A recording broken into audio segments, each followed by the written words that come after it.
Jonathan Romero. We have two stories to share with you today. Why don't you start us off now? Sure, let's go right ahead. The physicians at Social Responsibility released a study that estimates that 1 billion people will starve over the decade that follows a nuclear detonation.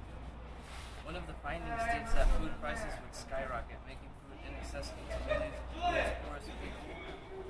Nuclear-armed nations spend over $100 billion each year on weapons to launch them. The U.S. has about 2,500 nuclear weapons deployed and about 2,600 more as a backup. They also stated that Washington, D.C. and Moscow account for 90% of all nuclear weapons in the world. The institutions that are mostly involved in the U.S. are Bank of America, BlackRock, and J.P. Morgan Chase.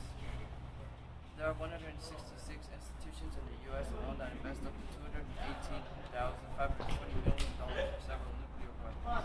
More than 100 financial institutions others are investing in private companies that create nuclear weapons. Some nations that are housing nuclear weapons are Belgium, Germany, Italy, the Netherlands, and Turkey, among others. Other nations that are in nuclear alliances are Albania, Australia, Bulgaria, Canada, Hungary, and Poland. Nuclear war is something we must avert. The effect of a single nuclear explosion will have radioactive contamination to the continent as a whole and will do terrible damage to the ecology.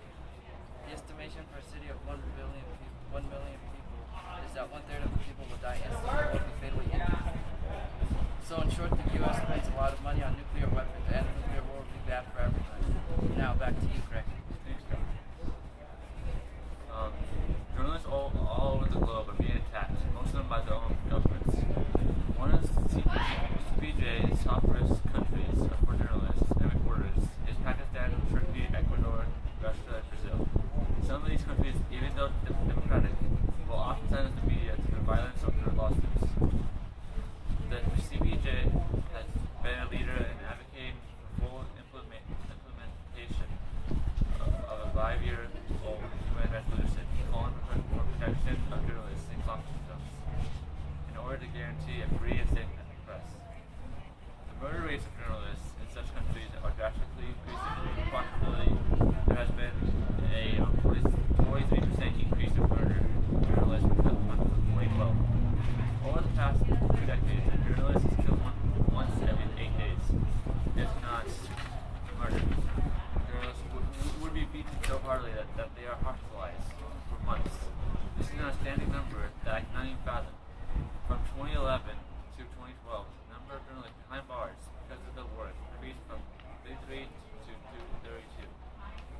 There has been an increasing amount of support of these journalists, and last year at Channel 13 News, and CPJ advised any news reporter to be careful when reporting in these foreign places.